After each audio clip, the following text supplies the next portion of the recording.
Imagine going to the mall for a simple shopping trip, but ending up in a confrontation that changes your life forever. That's exactly what happened to Jasmine Taylor last weekend at Westfield Plaza. Picture this: a bright Saturday afternoon. Jasmine, a brilliant 19-year-old pre-law student, walks through the upscale mall carrying shopping bags. She pauses to check her phone, when suddenly a security guard approaches from behind. "Excuse me, miss. I need to see your receipts." Jasmine turns, confused. "My receipts? Why?" The security guard, a middle-aged man with a stern expression, crosses his arms. "Store policy. We've had some theft issues recently."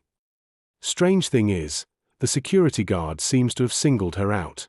Jasmine glances around. Dozens of other shoppers walk by with bags, but none are being stopped.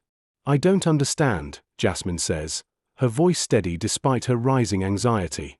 "You're not asking anyone else for receipts?" I'm just doing my job," the guard insists, his voice growing impatient.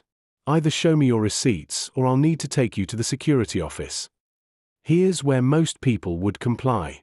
Hand over the receipts, prove their innocence, and walk away with a story of microaggression to tell their friends later. But this wasn't just any confrontation. And Jasmine wasn't just any shopper. "I'll show you my receipts," Jasmine says, reaching into her purse. But instead of pulling out receipts, she takes out her phone and starts dialing a number. The security guard scoffs. "Who are you calling? Your lawyer?" Jasmine meets his eyes calmly. "No. The White House." Now, you're probably thinking exactly what the security guard was thinking. This has to be a bluff. Who calls the White House during a mall dispute? It sounds absurd. The guard laughs. "Sure you are. Look, don't make this more difficult."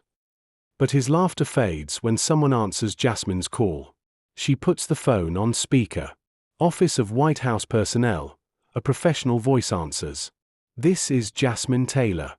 Extension 4721, please." Without hesitation, the voice responds, "One moment, Ms. Taylor." The security guard's expression shifts from amusement to confusion. His eyes dart nervously between Jasmine and her phone. "Who exactly are you?" he asks, his authoritative tone now wavering. Before Jasmine can answer, a new voice comes through the phone speaker. "Jasmine? I thought you were off today." The voice is warm but carries undeniable authority. "I am, sir. I'm at Westfield Plaza, and there seems to be some confusion with security." The guard's face pales as he realizes this isn't a prank. "Could you put the security officer on, please?" the voice asks.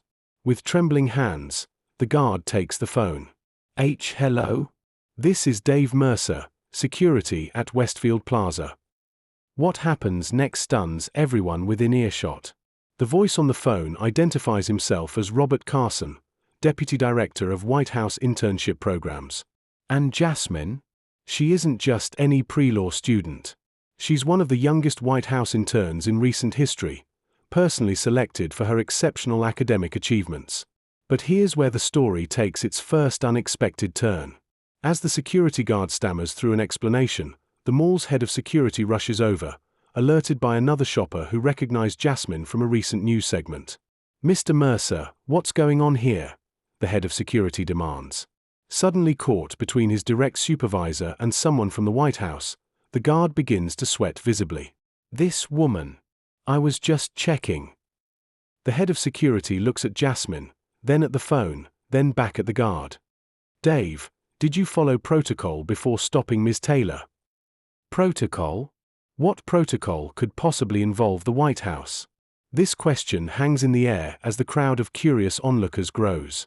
The guard shifts uncomfortably. "I was following the new security directive." The head of security's expression hardens. "Which specific directive?" "The one about checking individuals who match the description from the Macy's incident." And this is where the second layer of the mystery unfolds.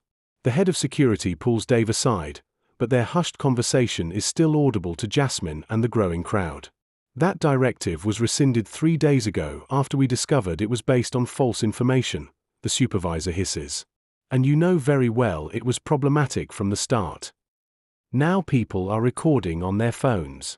The incident is no longer just about Jasmine being wrongfully stopped. It's about something systematic happening at this mall.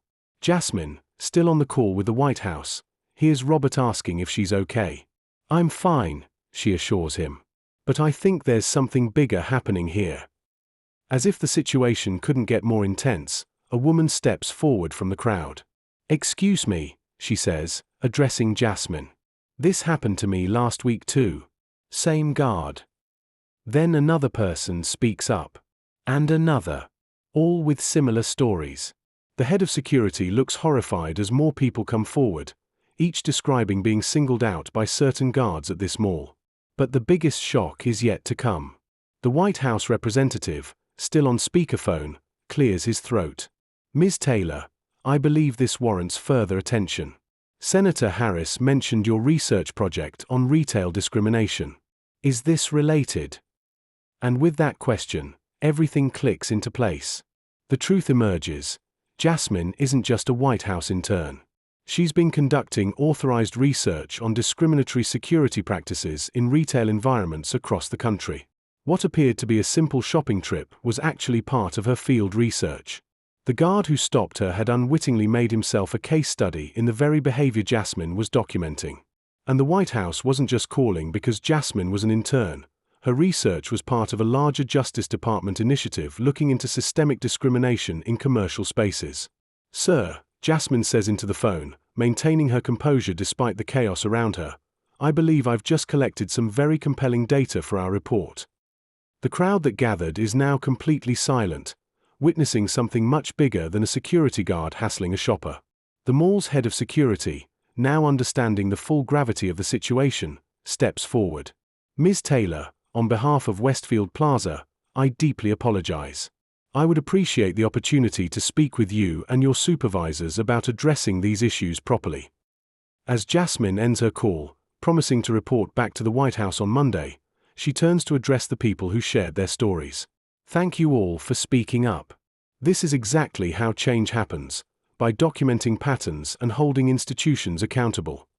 The security guard who started it all stands frozen, realizing how thoroughly his actions have backfired. What should have been a routine stop, or more accurately, what should never have been a stop at all, has exposed practices that will now face national scrutiny. As Jasmine leaves the mall, dozens of people approach her, sharing contact information and their experiences. What began as discrimination has transformed into a moment of community empowerment. The following week, news breaks that Westfield Plaza has implemented new security protocols and anti-bias training. Several security personnel are placed on leave pending investigation. And Jasmine's research, now with compelling first-hand evidence, gains attention at the highest levels of government.